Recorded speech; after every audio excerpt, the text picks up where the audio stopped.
every time I saw one of those moms, I was like, it's not fair. Like, it's not fair that I'm here, like, watching my daughter struggle to breathe and to eat and getting jaundice and all of these things. And they have a totally healthy baby. Like, what did I do?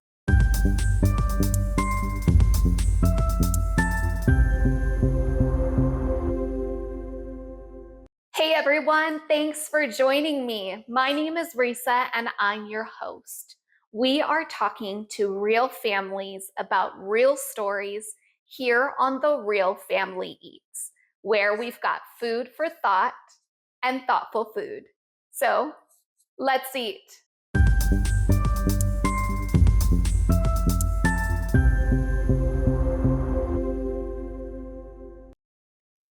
All right, my guest today is Kelly. Hi, Kelly. Thanks so much for joining us. Hi, thank you for having me. Yes, I'm so excited to hear and have you talk about your recipe as well as your story. But first, for everyone that doesn't know you, can you introduce yourself for us? Yeah. So my name's Kelly Parker. I'm a licensed marriage and family therapist, and I have worn many hats over the years. But what kind of brought me here today is I have started working in infertility and perinatal mental health after my own journey, which we'll talk about today.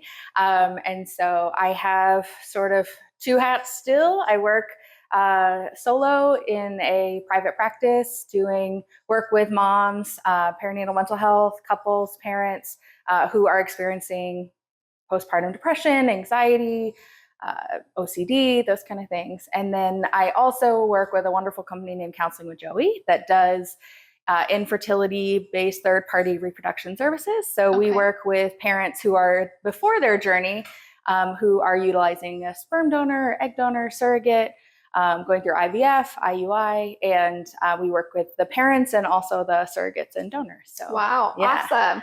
Okay, so for anybody that needs any of those services or needs supports, are there social media handles or websites that they can find this information on? Yeah, so to find my perinatal mental health like individual practice, I'm right now just on Psychology Today, and I use a platform called Headway, which is an insurance-based platform because that was really important to me. Okay. And then for Counseling with Joey, we have a website, counselingwithjoey.com. And then I also have social media through Counseling with Joey. That's Kelly_Counseling with Joey. Okay, perfect. So make sure to check some of that out if that applies to you. All right, so tell us what recipes. I know we've got two recipes going today. So tell us a little bit about them and why did you bring these recipes for us? Yeah, so I struggled with this part because I'm a recipes person. So I do a lot of online recipes, but these are actually really personal to me. So as I was growing up, my mom, every Christmas and holiday season for our teachers and like friends and for us would make these candies. These are just two of like 5, 6, 7 in the end that she would make. But these I thought were two that are very budget friendly, very easy to make. You can do these with kids. So I thought this would be perfect for this platform. Wonderful. Yeah. Okay, so which one are we starting with first? So we're going to start with the 7-layer bar because this is just kind of throw everything together and stick it in the oven and wait for it to be done. So I figured that would be a good start. Okay, so tell me kind of what steps I'm doing first and I'll get started. Yeah, so we're going to start with a graham cracker layer on the bottom, which this has graham crackers and butter. And then you're going to put in just sprinkle all over the chocolate chips, the butterscotch chips, the coconut, the walnuts. And then once that's all kind of in a layer and looking like you want, you pour over the condensed milk. Okay, perfect. Yeah. So while I do that, I know you've had quite a journey. You just mentioned, even kind of alluded to it. Yeah. And so I'd love to kind of hear what led you to the passion work that you've been doing. Yeah, absolutely. So my journey started in early 2021. My now husband, we were not married at the time, but my husband and I were wanting to have a baby. And so we started on that path, and we actually had better luck than I anticipated. I have always been a somewhat anxious person, so I anticipated having a harder time getting pregnant. It was a few cycles, but nothing difficult at the beginning. Which is very different. I mean, especially with the population that you work with. Absolutely. I imagine that those folks, it doesn't quite Yes. come as easy. Absolutely. So yeah, I got very, very lucky, and I recognized that even before I started working in this population. I'd had friends who'd had trouble getting pregnant. So I very much recognized that it was easier than I thought. Okay.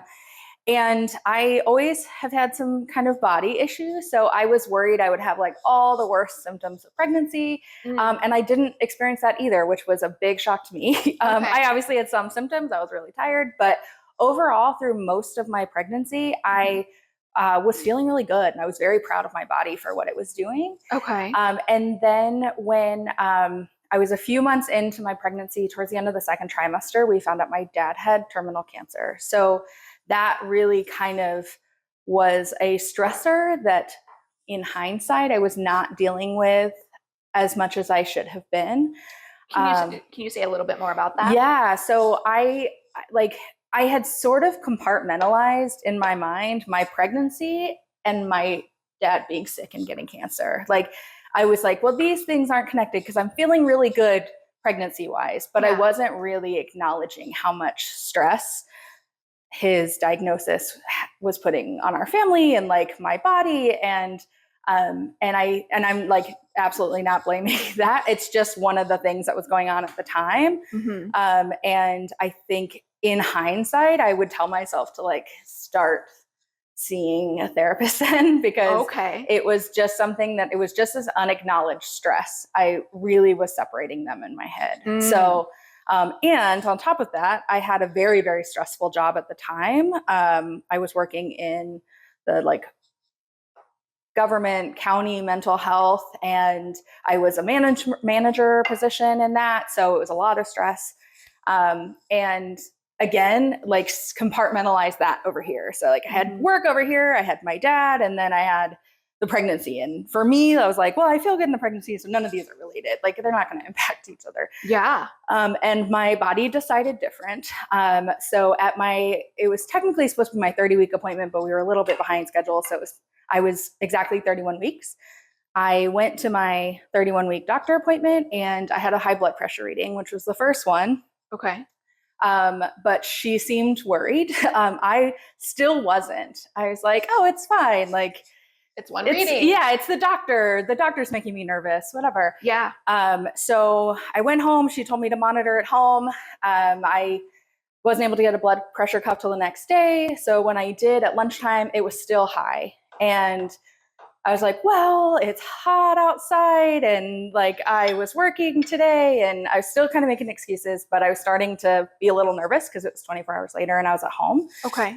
And then I did another reading an hour later, and it was still high. And so then I really started to get worried, and I called the like labor and delivery triage for the hospital, and they're like, you know what, monitor, do another reading in an hour, and if it's still high, then come down, like try to do things for the next hour to like calm down, because I know you're probably panicked right now, so try to bring yourself back down. I imagine that doesn't help the blood pressure. No, it does not. And so I did another reading. It was still high, so we packed a bag because I was not at all prepared to go to the hospital that day. So we quickly packed a bag and went down to the hospital. Okay. And it was still very high when I got there. So unfortunately, that was one of the harder moments of many. But that initial kind of intake into the hospital was very scary. I'd never been to the hospital for myself, ever, like never broken a bone or like had to go to the hospital for any reason. So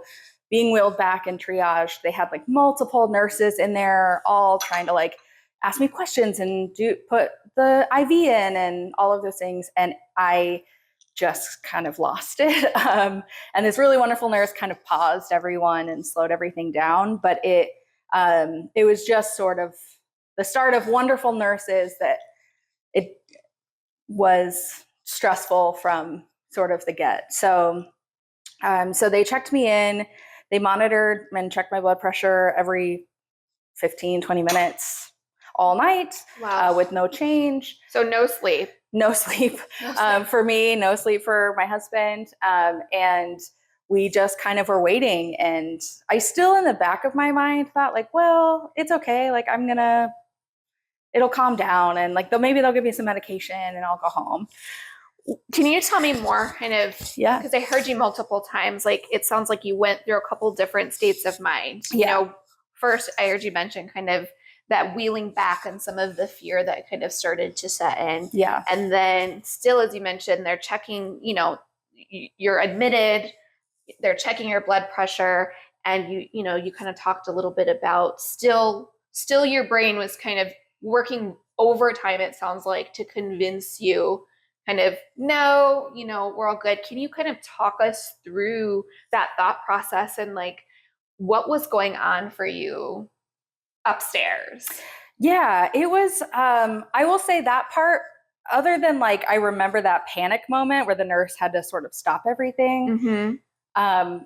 It's kind of a jumble and a bit of a blur, because I just remember feeling like this isn't happening, like this isn't right. Like that was a theme going on for the next week and a half, months. But it was more like I just remember sort of feeling really out of control all of a sudden. And I went from like one day being really proud of my body to like, what is happening? And that was tough. And then the other piece that really was confusing for me, and why I kept thinking like, this will be fine, I'll go back home, they're going to release me soon, is I had no other symptoms of preeclampsia other than the high blood pressure readings.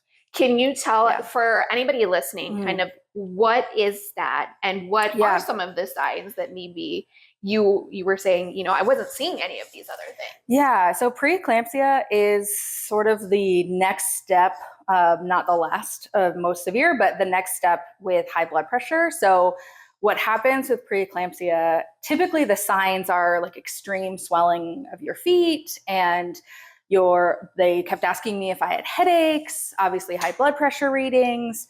And then ultimately what happened for me is I eventually had protein in my urine, which means that my kidneys were shutting down. So eventually preeclampsia leads to like organ failure, which can lead to like HELLP syndrome as well, which is even more severe. So I didn't get that far because I was still in the hospital when all of this happened. But yeah, it's pretty scary. And also in hindsight too, scary that if I hadn't gone to the doctor that day and had that high blood pressure reading and started monitoring myself, I would have had no other indication personally that I was having high blood pressure, at least at that point. Even the whole time I was in the hospital, never got the headaches or the swelling or any of it until after my daughter was born. Was it something that you were aware of that was even kind of on your radar? Not. Yes and no. They had told me at the beginning of my pregnancy, because of my weight and my family health history, that I was at risk for high blood pressure. Gotcha. But I hadn't known anyone in my family, or like at that point, I didn't know I had friends. I did, but I didn't know at the time that I had friends who had preeclampsia. So it wasn't something majorly on my radar that I felt like I needed to be hyper aware of. Got it. Yeah. And so I imagine that, you know, it's not uncommon for us. I remember even with both my boys, you get some of those pamphlets, right? When you go in and they tell you a little bit about, oh, here are some things to look out for. But I honestly can't even remember that for my own 2 pregnancies, that, you know, people may not be aware that those are things that they need to be aware of, one, and kind of what are some of the signs like truly that they ought to be kind of looking for. And so I imagine kind of that deer in the headlights idea when this now all of a sudden kind of comes crashing to a halt in your journey. Yeah. Well, and not just that, but they kept kind of asking the same questions about the headache, the swollen feet. They kept checking my feet, and I still had none of it. So I was like, well, I must not have it that bad, because all these things I'm saying no to all the time. And then by day like 3 or 4, they had me on some medications that got my blood pressure down. So I was like, I'll be fine. And we can get to that part, but it just still didn't seem real. If I had had headaches or my feet were really swollen, I was like, oh, okay, well, all these things are asking me, that matches what like I'm feeling. So that makes sense. So it was sort of another, and I battled with this for a while after, like another way my body kind of let me down and not warning me that something was happening internally. And it really kind of made me question, like, will my body warn me if there's something wrong? Yeah. And so that was kind of a fear as well that sort of developed. Absolutely. Gosh. Okay. So I Yes. think I'm ready to go in the oven. Yes. And so we're at 350? Yes, 350 for 30 minutes. Okay. Or until it's kind of crispy looking. So we'll check it in 30. I will put it in. Okay. So what's next for us before we jump into more of the story? So this one's even easier. So we've pre-melted some white chocolate and some crunchy peanut butter. Okay.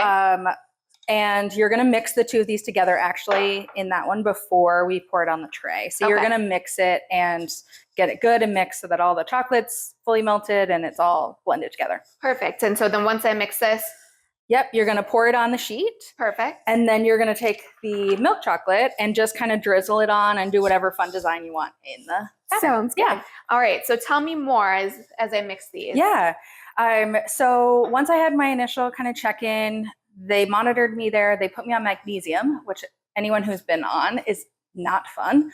And the intention of the magnesium was to try to bring my blood pressure down. So that's usually why people, well, at least that's what they told me. That's why people will go on magnesium. So I was on that for 24 hours. And then after the 24 hours, it was like 5 or 6 hours later, it's the middle of the night, and I was feeling some like what felt like indigestion.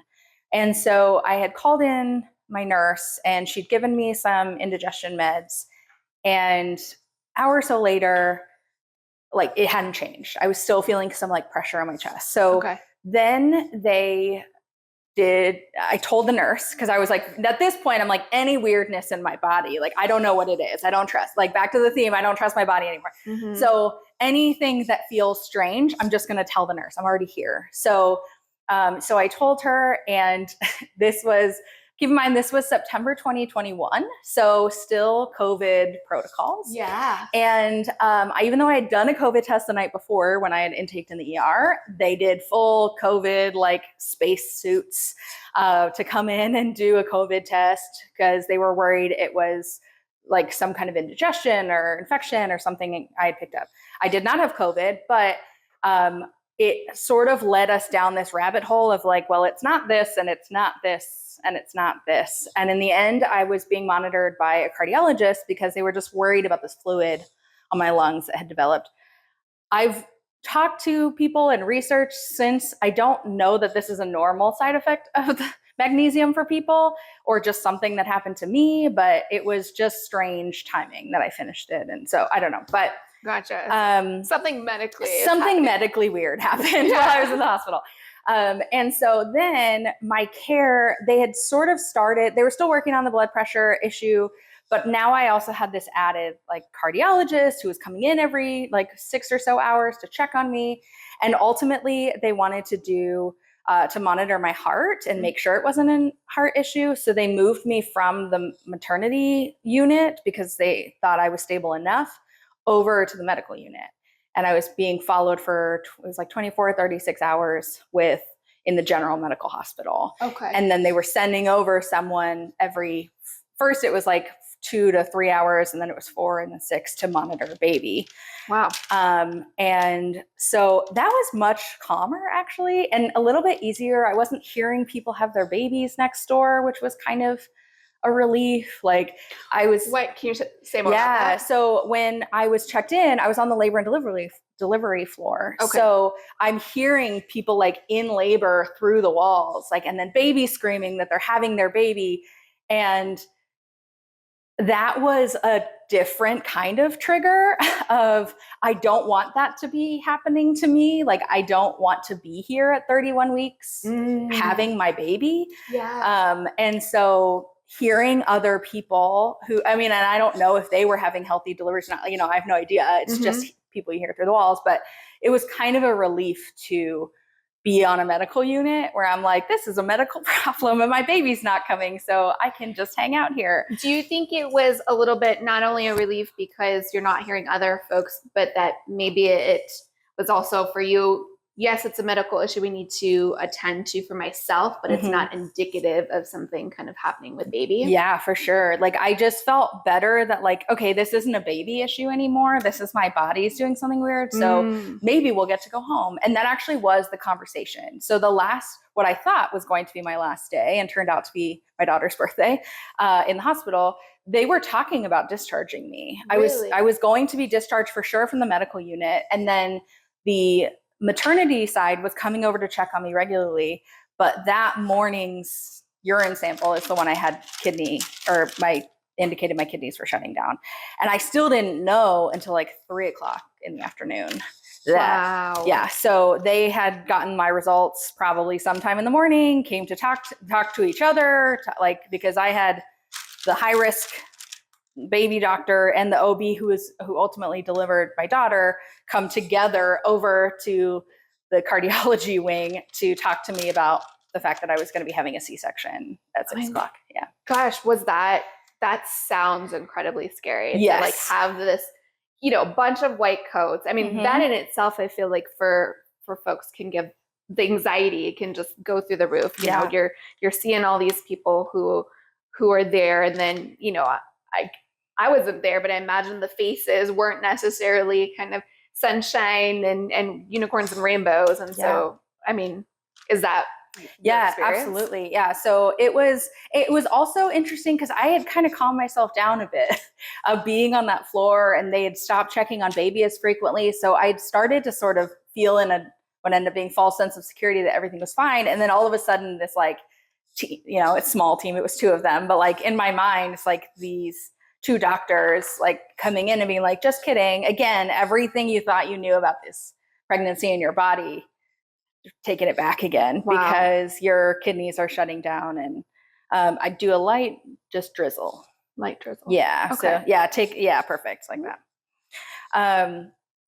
And so, yeah, it was really kind of intense. And also I think something, again, in hindsight, I asked some questions, but I was so not prepared for delivering her at 31 weeks, even with all of the scare, that like one of the things I didn't ask is why I had to have a C-section. Not that was the worst part. I actually, before all of this happened, I anticipated I was going to need to have a C-section. Oh, did you? Yeah. My family just has a history of C-sections. So It was something that like, again, my anxious mind had been like, well, you're prepared to have a C-section. This is something that all of your family members do. And they struggled through like 24 plus hour labors before getting to a C-section. And I just saw how devastated they were. And I was like, I'm not going to let that happen to me. I'm not going to be devastated I have to have C-section. And I wasn't. I'm still not devastated I have to have C-section. But I have no idea why they insisted on a C-section. Like that part wasn't explained to me very well. Okay. And I didn't ask enough questions about like why I couldn't just be induced and go into labor. Like I still don't really know that piece. And maybe they had a good justification. I just didn't ask about it. Well, and I imagine that's your state of mind when we talk about it. In the professional world, that you're not necessarily up in your frontal lobe, which is, for those of you that don't know, right up in here. Yeah. That's got your logic, that's got your rationality. I imagine in that state, yes, although you have that part of your brain, wasn't fully online at that point to be able to think, oh, here are all my questions. Let me kind of think really rationally about this. Absolutely. And it's something that like how I would change that now, and what I've kind of considered is like having an extra support person. So the other thing I didn't mention is I had been in the hospital for 4 days at that point, and we thought I was going home. So I sent my husband home because it was a Monday to go to work, because he only had really limited like PTO and very limited doing this by yourself. So I was at the hospital by myself, anticipating he was going to come after work and just pick me up to take me home. That was sort of our talked about plan when we had talked in the morning and the night before when he left. And so one thing that I didn't have was somebody else there to support and ask those questions for me when my prefrontal cortex was not working. Yeah. And so like people can now like hire doulas, like even for C-sections, you can still have a doula and you can have a postpartum doula. And like, those are things I've looked into more now too, that I would probably do differently in future pregnancies, even if it's a totally planned C-section and I get to full term and I get to a planned C-section, I still will probably have a doula who can like support me in asking questions, somebody who's like more experienced with labor and delivery than me, and, you know, and knows what I would want ideally from even a planned C-section. So it's something that was a learning point, at least in this part. Yeah. Yeah. Okay. So do I put this? I would still like, then I run a knife through it and just do kind of a fun swirly bit. That's the last piece of it. Okay. And then this will go in the fridge. All right. Yeah. So then came the longest 3 hours of my life, because they told me at 3, and obviously I called my husband, who had to then go. He had a 3 o'clock work meeting and had to go in and go, I have to go, I'm having a baby today. And we lived an hour from the hospital. So he, we'll get to this, but he barely made it for 6 o'clock. And then I called my family to tell them. And so it was like a shock, obviously. Just like for me, we really thought that we would be going home, and so did my family. So then I just kind of had several hours processing it by myself, or very well-meaning nurse telling me her birth story, which was not a super helpful one to hear while I was waiting for my C-section. Again, I think her intention was really wonderful, but hers had ended in a hysterectomy because of bleeding, and she only had her one child. And I was like, I really am stressed enough, like in my mind. But again, this like, I'm also very much a people pleaser, so I was not going to cut off her story. But I was panicked. And so then they came and kind of wheelchaired me over back to the maternity unit, and I was back on the like sort of intake side labor and delivery floor for about 5 minutes while they prepped me for the C-section, and while my husband got there. And then like the biggest message I kind of was telling myself over and over again as we were going into the C-section was like, this isn't right. And I just kind of kept telling myself, like, she's too early, like this isn't right, she's not going to be okay. And they'd reassured me that 31 weeks was not terrible. She had a good chance of surviving, like, and not having long-term health complications, but you don't know that. And I'd never seen other than like pictures of people online who posted their premature babies, like never seen or held a very small baby. And so I, like, that was just sort of the message over and over. So I'm kind of thinking that as they wheel me into the C-section room. And then the C-section was, after she came out, was like somewhat uneventful. Again, like that was the part I was anticipating. Okay. So the C-section, while weird and I'm like, oh, now I know what this feels like, wasn't the traumatic part for me, other than it was just happening too early in my head. I was like, this should be happening 8 weeks from now, not today. Yeah. And so then she came out screaming, which actually made me feel a little bit better, because one of the things they were worried about, they had given me a steroid shot when I first got there to help her lung development, because she was so little, in case I had to deliver early. And they told me that if I had left the hospital, they probably would have given me another 4 weeks later. We just didn't get that opportunity, but she came out yelling. So that was a relief. But then they kind of held her up to the plastic sheeting that was between us, and then she was gone. And so I didn't get any. That was the other thing in hindsight. I would ask, like, she's crying, can I just like, give her a kiss or like touch her really quickly before they take her down to the NICU? Because then she was tied to tubes, and like I couldn't hold her for another, it was like 2 days, almost 2 days. Oh, wow, gosh. So I was like, if I could, like, that is, again, even if I have another preemie, if they come out crying, I'm going to advocate, like, can I just tell her I love her before she goes downstairs? Like, that's something that, again, didn't know to ask, like didn't even think of in the moment and would do differently. But they took her down. I had my husband go down, and then the rest of the C-section was uneventful for the most part. I lost a little bit of blood, but not enough I needed any additional medical support, and then to the recovery unit. So, so I was kind of holding it together better than I anticipated initially in the recovery. My husband was sending me pictures of her, and then he'd come up and check on me, and then he'd go back down. He was kind of going back and forth between the two of us, while I just kind of weaned off the anesthesia enough that I could. And then they rolled me downstairs, like in the hospital bed, to see her and held her.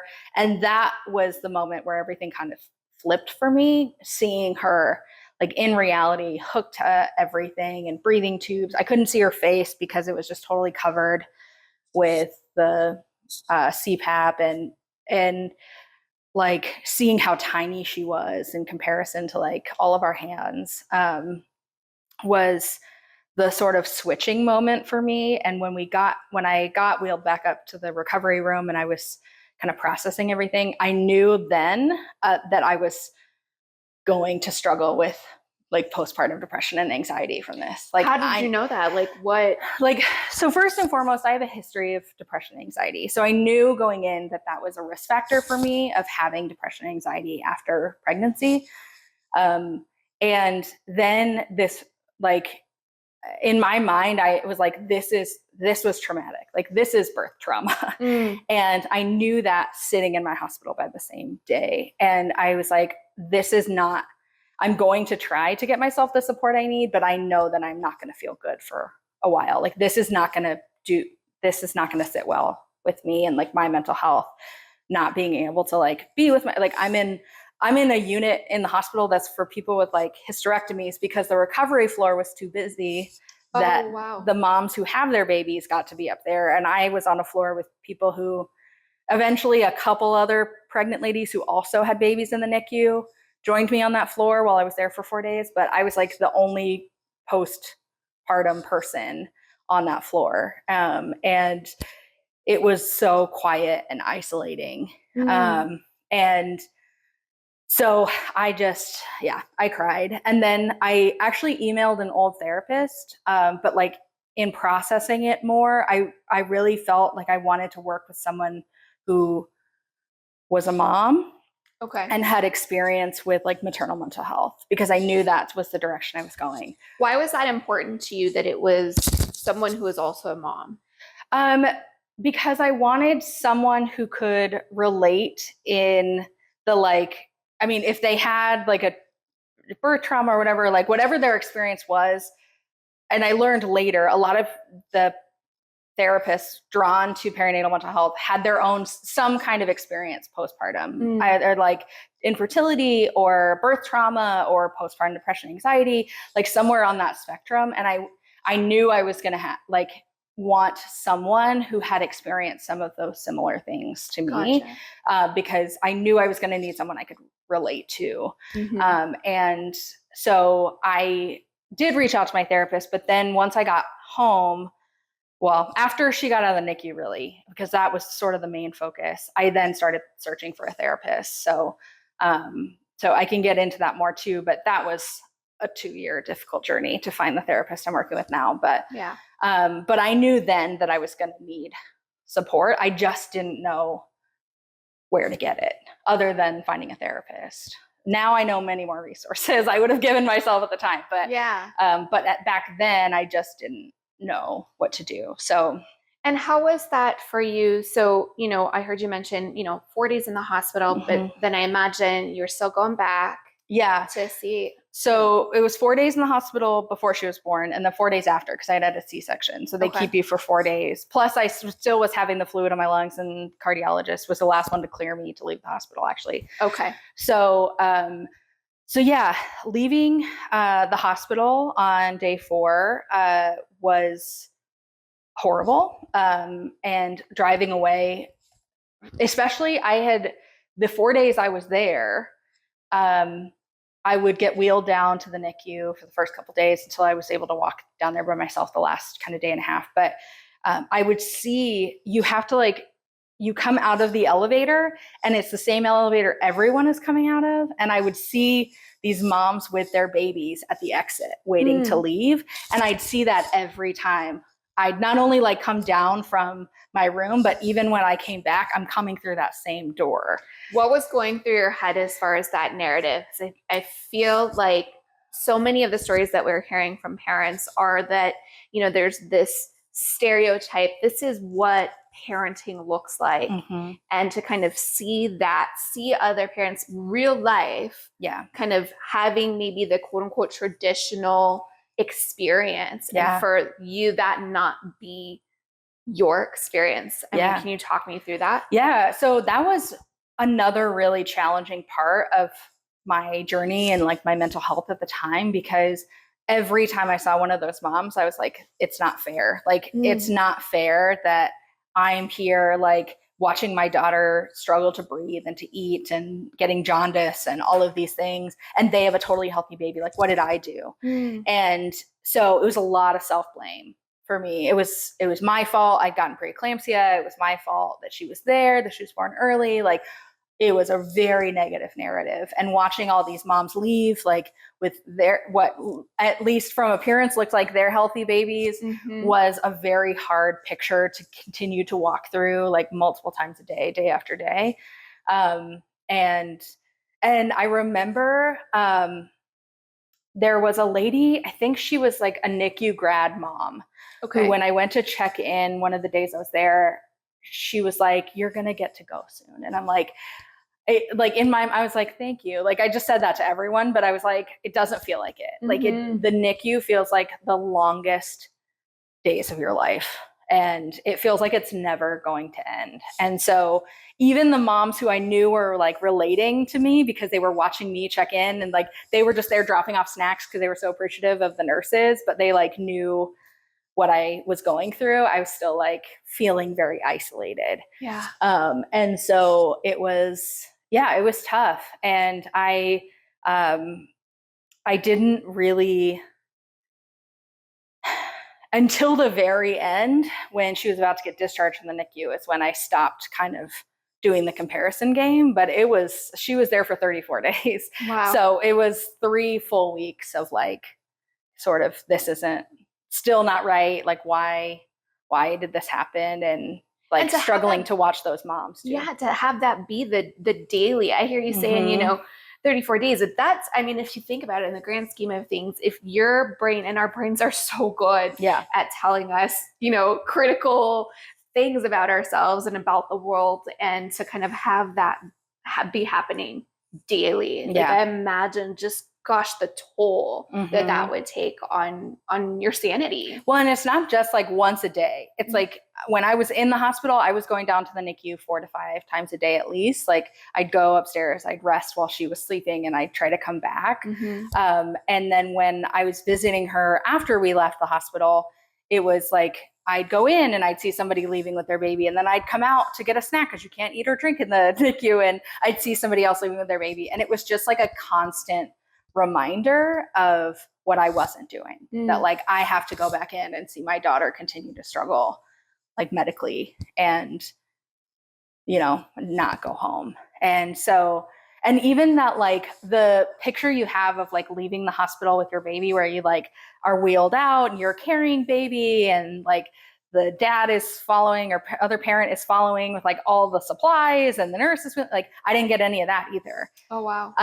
So because it was 34 days later. So I didn't even get to carry my own baby out of the hospital. The nurse had to, hospital policy, carry her out of the hospital. Really? And hand her to me to put in the car. So like there were so many moments that were just kind of lost in my like first time parenthood, that it was just like grief, like after grief of this like experience not being at all what I had imagined since I was a kid wanting to have kids. So so that was tough. That was a tough part of it for sure. I'm curious, like for you, how did you survive that? I mean, honestly, I don't know exactly. It was just kind of one foot in front of the other every day. Yeah. What actually helped more than I thought was sharing my story. So it was like day 9. Like Lainey was 9 days old when I finally posted on Facebook that I had her. I think it wasn't day of. It took me several days to process. I imagine so. Yeah, and but I shared a good chunk of my story that I'd like had preeclampsia and like parts of it.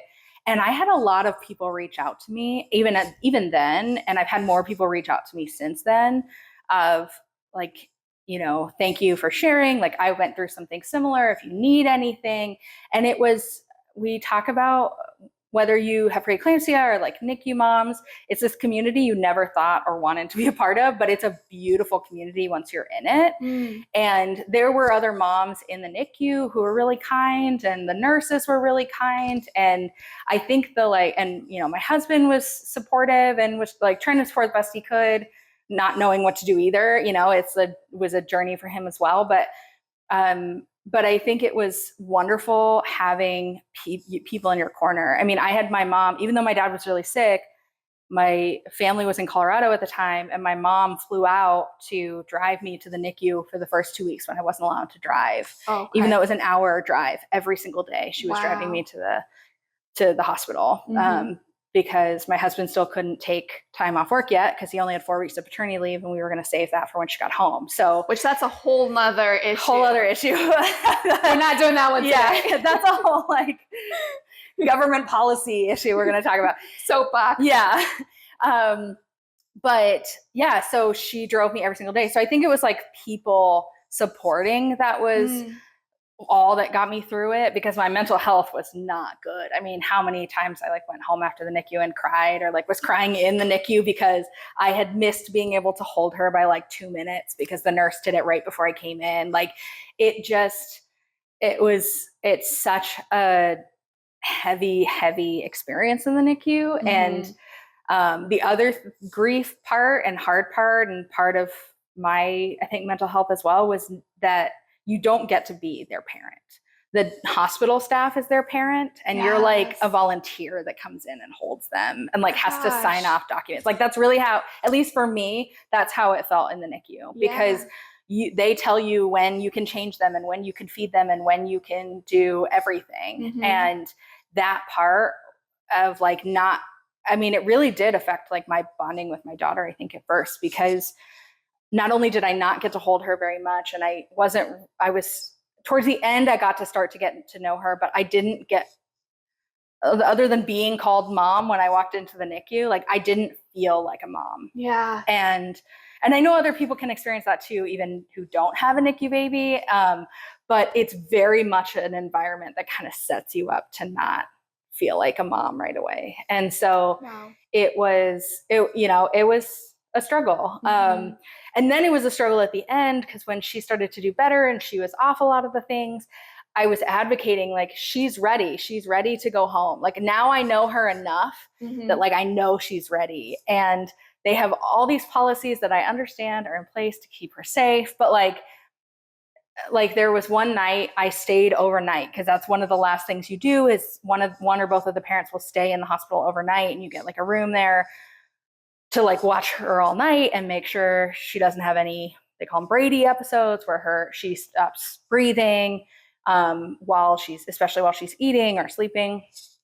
And I was laying next to her, and it's a lot of noise in the NICU, lots of noises from your room, from other rooms. But I was laying next to her, like sort of in and out of sleep. And a nurse comes in and she's like, everything okay? I'm like, yeah, it's fine. Like she's asleep. Monitor wasn't going off, nothing. And she just leaves. And the doctor comes in several hours later and says, she had a Brady episode this morning, so we have to extend 3 days before she can leave again. And I was like, what are you talking about? I've been here the whole time. And so apparently this nurse was with another kid, had seen something on the monitor that indicated she was having a Brady episode, had to log that, and that delayed our discharge by another 3 days. And we were like on the last day, like it was going to be the next day we were supposed to be discharged. So it's this constant, like and to like have that light, and it feels so close at the end of the tunnel. And then they go, no, just kidding. Yeah. It's like you're running a marathon, and they were like, just kidding. Where we had it was not the end. Like you have another 5 miles to go.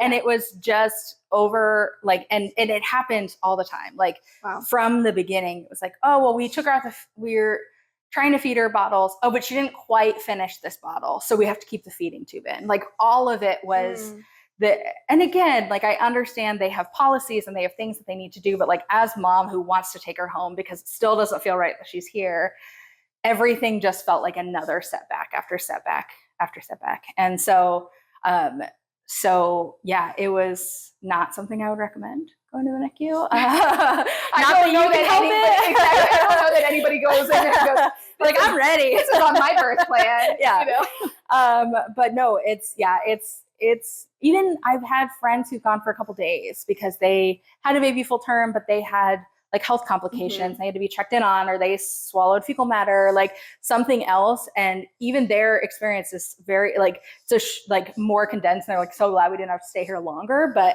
it is a very, very intense place. And, and one of the things I wish they had had therapists on staff to meet with us while our kids were in the NICU. I think they had social workers who walked around and kind of like checked in, gave resources, but it really wasn't like a therapy session unless you broke down, started crying in front of them, then they would like sit with you, but that wasn't the intention. And they ran a group, but it was like, it felt to me like a group that was added. It was when the doctors were doing their rounds to get the parents out of like parents weren't allowed to be in the room for that hour of the week.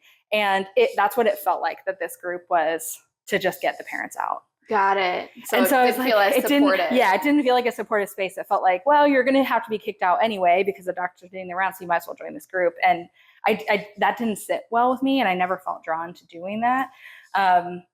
There are wonderful support groups, like Postpartum Support International has an amazing like NICU support group for parents whose kids are in the NICU or were in the NICU. So that's what I would do.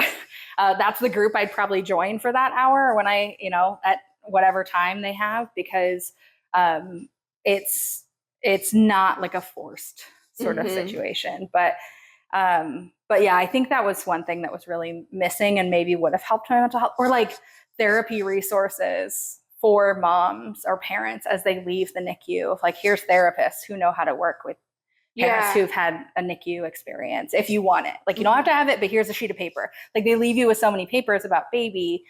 And that's something that was one of the things like postpartum. That is why I was called to working with perinatal mental health, because there's so much focus on baby and very little focus on mom or parent. Yeah. And so I'd go to the pediatrician. They're like, how are you? And I'd like do the Beck depression inventory that they give us that I've seen from grad school. And I like knew what it was. And I was still trying to answer honestly. And they're like, oh, it's like medium depression. So like, a lot of invalidation and kind of downplay. Yeah, I'm like, why are you checking if you're not actually going to like talk to me about it or provide me resources? And I had to ask for resources, and then none of those resources were available. So then, like I mentioned earlier, it was a 2-year journey to finding my therapist, because I had a therapist I worked with for a few sessions that wasn't, I was like, at that point, I was just like, I need a therapist. She's a mom, like good enough. And it just wasn't a fit because she could sympathize with what I was going to, but it was so intense that I could see that, and it made her uncomfortable. And then then I'd put my therapist hat on and try to make her comfortable. And we'd talk about like my family instead or something else, but it wasn't why I was there. And then it was wait lists or they didn't take my insurance. And, so then it was that battle of like, how do I get myself the support I know I need when there's very limited resources? Absolutely. And so, that's so difficult. First, I want to check on check on our stuff. My fun knit. Oh, love it. My mother-in-law knit those. Okay. Might have left it a little long. We were caught up in the conversation. You want a little bit less brown, but that's okay. It'll still taste good. Still melty chocolate and butterscotch. So. All right. And then let's check on our. Yeah. So that you just want, like, it should be a solid chunk. You should be able to pick up the whole piece of it. Probably a little longer. I'll put it in the freezer. Yeah. Perfect. Yeah. My mom, we grew up in Colorado, so my mom would leave these outside in the snow when she was cooking them in the winter. Okay. So do it a little bit less. Yes. For you folks at home. 30 minutes, I think we went a little bit past the 30. Okay. And so tell me, for any listeners that are listening in or watching today, what are some of those resources that are available for anybody who can relate to this story or is currently kind of struggling with this? Yeah. So like one I love is Postpartum Support International. So after I really started feeling drawn to perinatal mental health because of my own difficulty finding support, I started doing research on like, where can I find support? And not only do they have a directory of therapists, they also offer 50 plus support groups every month with the different, I know I mentioned NICU moms, but there's moms with postpartum depression, anxiety. There's moms who've had loss. There's moms pregnant after loss. Like there's so many different categories. And there's LGBTQ groups and like just tons of different like categories. There's dad groups or parent groups too. So they have tons of resources for groups. They also provide like support. What do they call it? Like the peer sports for people who they either do a training or they're just somebody that's willing to chat. They have a hotline specifically for mom or for people experiencing postpartum that can call in if they are having difficulties. And then for therapists who are interested in this, they do like a perinatal mental health training and certificate that you can eventually do if that's something you're called to. So, great. And then also I think just for me, I searched a lot on like Psychology Today, and I ended up joining a insurance-based platform called Headway, where you can search specifically for maternal mental health and infertility as a search criteria for the therapists that take your insurance. So that was a great resource once I found that. Took a while. And then just, I think, telling people, like telling your other mom friends you're having a hard time. I think just talking about it and not isolating. I think that was one of my biggest mistakes is I was like telling people, I'm like, I'm depressed. And they're like, yeah, okay. And I was not expressing like what was actually going on. Like I was therapist hat, like labeling it. And they're like, oh, you're just being a therapist. Like it's, she's fine now. She's home, which is never say that to anyone who's having a but now like it's just not helpful.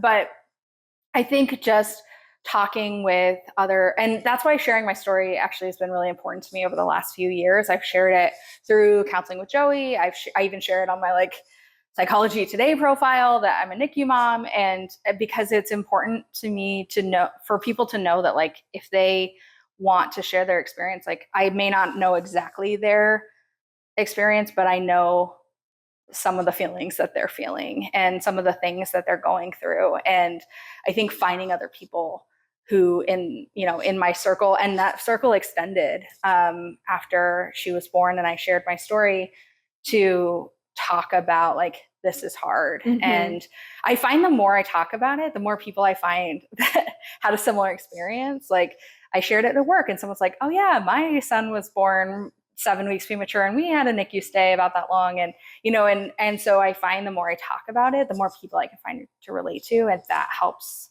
in the healing, I think, and knowing you're not alone in your journey. And I think what you just mentioned there, knowing that you're not alone, that's been the whole mission project for this podcast, because it can be so isolating and lonely. There are so many of those insta perfect kind of parenting stories that I think nowadays, even back, older generations, there's those TV shows, right? Of this is kind of what a parent looks like. Meet the Beavers.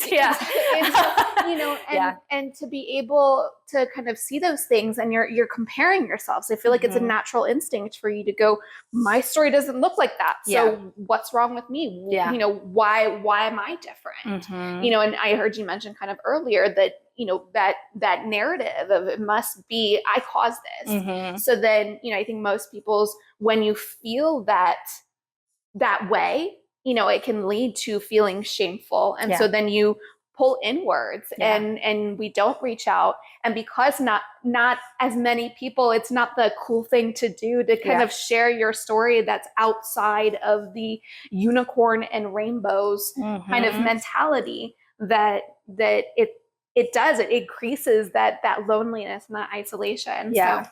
And I tell my like moms I work with and parents I work with that it like social media can be a great thing, but it can also be a really damaging thing, because I feel like you do either see the like sunshine and unicorns and rainbow story, or you see the horror stories. And I try not to be a horror story. I feel like I have a little bit. I haven't shared some of the positive stuff today, but like I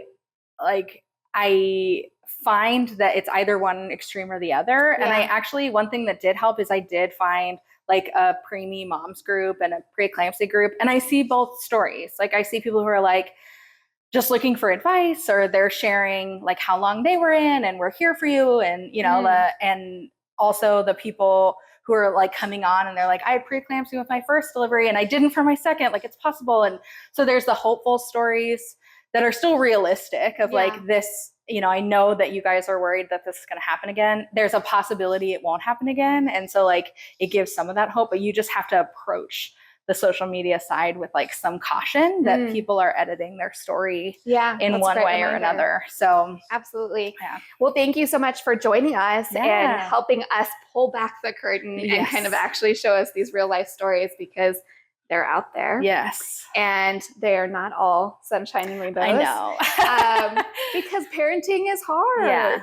So thank you so much for being a guest on us and teaching us these recipes. Yeah, sorry I burnt our butterscotch, but it still tastes yummy. You know, I was in the story. All right, folks. Well, thanks so much for joining us. We'll see you next time. If you or anyone that you know is struggling with any of the topics that we discussed in today's episode, make sure to check out our show notes for support and resources. You can get help.